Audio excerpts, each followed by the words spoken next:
Momento Zootecnia com o Dr. Zoopet. Bem-vindo ao Paracatu Rural. A piscicultura é um dos ramos da aquicultura que desenvolve o cultivo de peixes e outros organismos aquáticos. Essa modalidade de criação cresceu muito nos últimos anos e movimenta uma parte importante da economia do mercado no Brasil atualmente. Graças ao extenso território litorâneo do país, além da enorme produção local, o Brasil se tornou um dos países que mais consome peixes no mundo. Na piscicultura, a criação dos peixes é monitorada.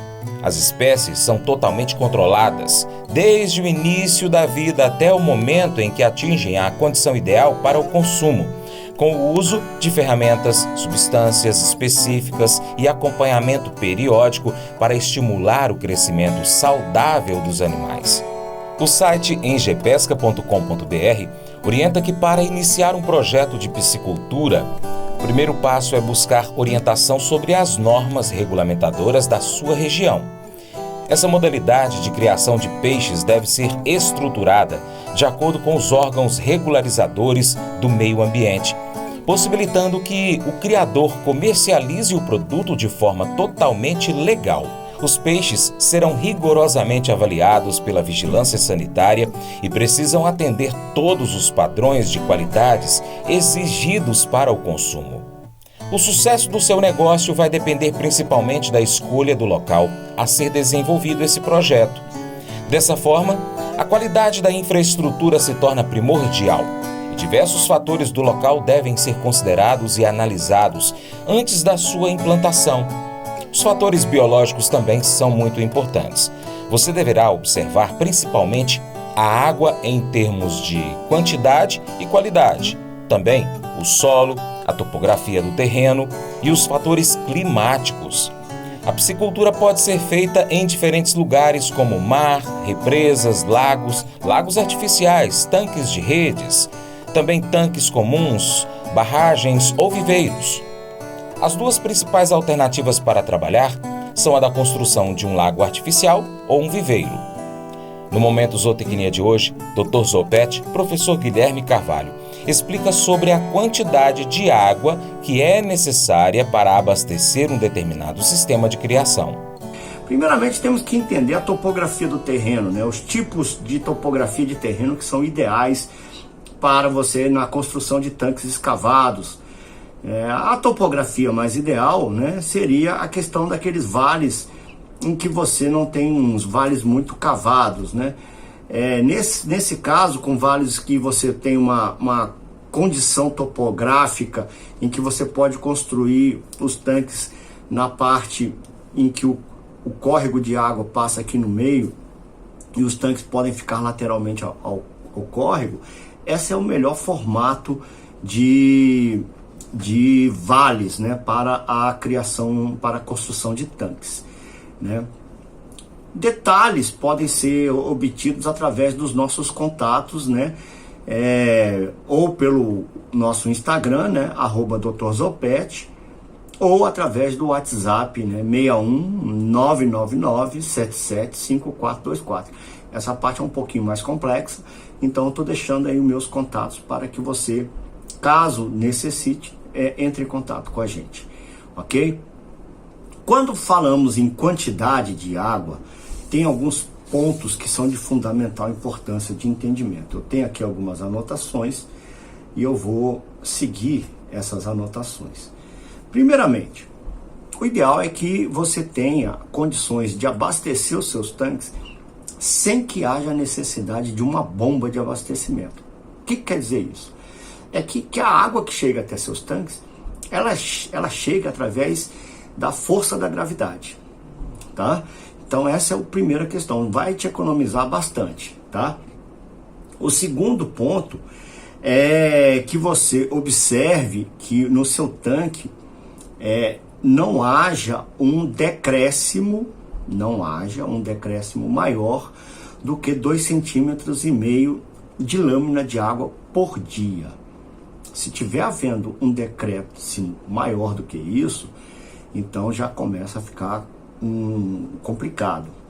é necessário que você fique atento para o abastecimento mais intensivo do seu tanque. Quantidade ideal para você abastecer 1 hectare de área. Isso não quer dizer que o tanque tem que ter 1 hectare de área. A somatória dos seus tanques, em termos de medida de área, ele pode formar 1 hectare. Isso é um exemplo. Tá? Então, o ideal é que se você tenha algo em torno de 3 litros, né, de água chegando a essa região por segundo para abastecer 1 hectare de água. Isso é o ideal. Tá? Se você tiver de 10 a 15 litros chegando, aí você vai ter condições de manejar muito mais tanques, vai ter uma condição, vamos dizer, a condição ótima, né, em termos de litragem de água, chegando por segundo para abastecer 1 hectare. Tá? A renovação, quanto de renovação desse tanque tem que ser feita, né, na quantidade de água? O ideal é que seja feita uma renovação em torno de 5 a 10% do total de água desse tanque. Né? Isso é o ideal que seja feito, tá bom? E tem mais sobre piscicultura depois do intervalo. Mas eu vou dizer uma coisa pra você, viu? Se quiser colocar propaganda sua aqui nesse programa, eu vou dizer um negócio, você vai ter um resultado bom demais, senhor. Isso mesmo, é facinho, senhor. Você pode entrar em contato com os meninos ligando o telefone deles, é o 38, é o 991810123, bem facinho. É muito bom porque aí a sua empresa vai sair dentro de um programa que é ligado aí ao homem pra mulher do campo. É nós que vai estar assistindo e também vai ver sua propaganda. É bom ou não é, só? A piscicultura é praticada há mais de 6.000 anos e tem suas origens na China, atual maior produtor mundial, e no Egito, onde se cultiva as tilápias do Nilo. Com o passar dos anos, novas técnicas foram sendo introduzidas a partir do conhecimento adquirido, permitindo a redução de incidência de doenças e também o aumento de produtividade. Aqui no Brasil, a piscicultura surgiu apenas no século XVIII, quando os holandeses começaram a implantar viveiros de peixe no Nordeste. A partir dos anos de 1930, as pesquisas científicas ictiológicas começaram a ganhar relevância com o estudo de espécies nativas para melhorar a tecnologia de indução hormonal de peixes migratórios para desova em cativeiro. Na piscicultura, a decisão sobre quais espécies devem ser cultivadas é muito importante, mas é preciso lembrar-se do consumidor. Afinal de contas, ele é quem movimenta o mercado. É por isso que, mesmo que determinada espécie apresente características ideais de resistência, crescimento, boa conversão alimentar e também reprodução, e suas características de aparência e paladar não agradarem ao consumidor, deve-se então dar preferência ao cultivo de outras espécies de peixes que atendam melhor a este conjunto de requisitos. As mudas de peixes mais indicadas para entrar na área de piscicultura são os pacus, tilápias, carpas, capim, também carpas coloridas, carpas húngaras, curimbatás, dourados, lambaris, piaçus, piracanjubas, entre outras. No início, a alimentação para os peixes tem que ser feita de 3 a 5 vezes por dia. Após os 6 meses de vida, os peixes podem ser submetidos ao processo de engorda, recebendo assim quantidades maiores de ração entre 5 e 8 vezes por dia. Para a reprodução é necessário separar os casais de cada espécie, deixando-os juntos entre 15 e 30 dias. As ovas precisam ser separadas em outro tanque até 1 mês de vida. Dr. Zopetti agora explica como calcular a vazão do córrego ou do canal que irá chegar até os seus tanques. Vamos pensar que você necessita calcular a vazão do córrego, né, ou do canal que chega até o local onde você vai construir os seus tanques. Existe uma forma bastante simples de se calcular isso. Você pega uma garrafinha PET, coloca a água até a metade dela de tal forma que metade da garrafinha PET fique submersa e a outra metade ela fique fora da lâmina de água, né? Pega uma fita métrica e faz a medição linear nesse canal de 10 metros, né? Essa garrafa PET ela vai ter que caminhar no canal durante 10 metros, tá? Os 2 primeiros metros você despreza a medição, porque são os 2 primeiros metros para que a garrafa PET vença a força, né, da inércia. A partir desse segundo metro, aí você começa a fazer a medição de tempo, quanto tempo leva para a garrafa PET ir desse ponto até a 10ª metragem, né? Ou seja, você vai medir no fundo mesmo 8 metros de caminhamento da garrafa PET, ok? Você, além de medir 3 vezes a velocidade que ela leva para fazer esse caminho de 8 metros, 3 vezes, por quê? Porque depois você vai tirar uma média para saber a velocidade gasto, o tempo gasto por esses 8 metros. Você também vai medir 3 pontos de largura desse canal e 3 pontos de profundidade desse canal, tá? A partir daí, você tem as informações mais importantes que você vai precisar para fazer o cálculo de vazão. Outra coisa importante também é você avaliar como que é feita a construção desse canal. Se for um canal feito de terra, tem grama, né, tem alguma coisa que faça contraponto à velocidade do fluxo normal de água, você vai ter que usar um percentual, um valor para correção da velocidade média que o PET vai fazer nesse canal, tá? Então, canais mais lisos, menos contraponto, né? Que a água vai sofrer, ela vai ter menos atrito. Canais mais rugosos, onde você tem mato, né? E aí o atrito vai ser muito maior, tá ok? Então, feito isso, você calcula a profundidade média, largura média, o tempo médio gasto pelo PET durante esses 8 metros, tá certo? Você faz o cálculo da velocidade média. Como se calcula a velocidade média? É espaço dividido pelo tempo, certo? E que espaço é esse? O espaço você calcula utilizando a sua metragem de largura e profundidade. Para canais lisos, você vai usar o fator de correção mais próximo de 1, tá? Ou seja, 0,95, 0,96. Quanto mais próximo de 1, né, menor o atrito que a água vai sofrer dentro desse canal, tá?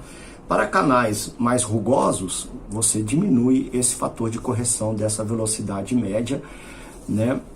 Ele vai ficar mais distante do valor número 1, ok? Então, feito o cálculo da velocidade média, você vai calcular a área do teu canal, que é profundidade média do canal, vezes a largura média do canal, tá?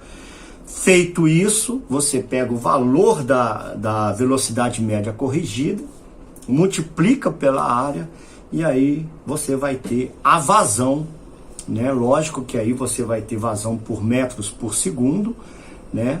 E aí você tem finalmente a condição de avaliar qual a área que você pode fazer a inundação, né? Em função da quantidade de água que chega ao seu tanque.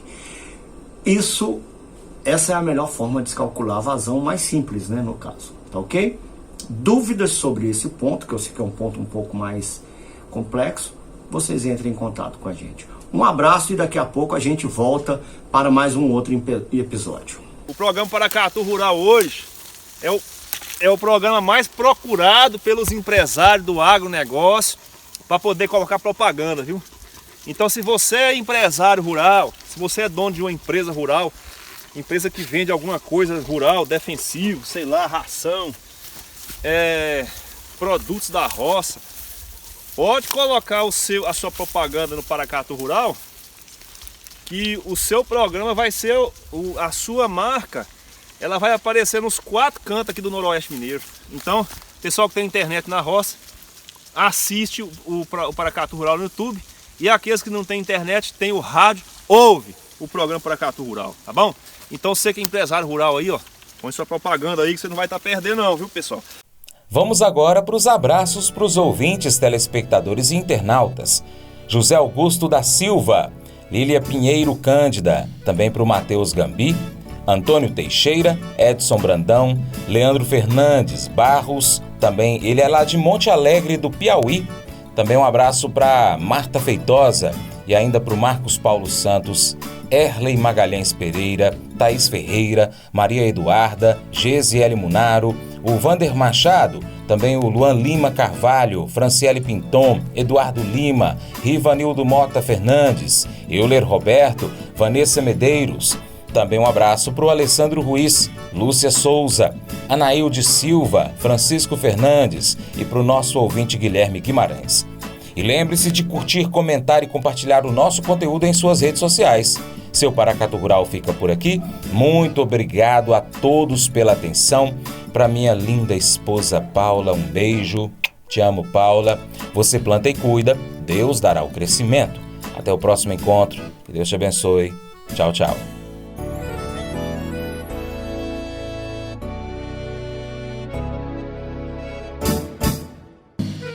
Acordo de manhã para prosear no mundo do campo, as notícias escutar. Vem com a gente em toda a região com o seu programa Paracatu Rural. Tem notícias, informação e o mais importante, sua participação. Programa Paracatu Rural, programa Paracatu Rural.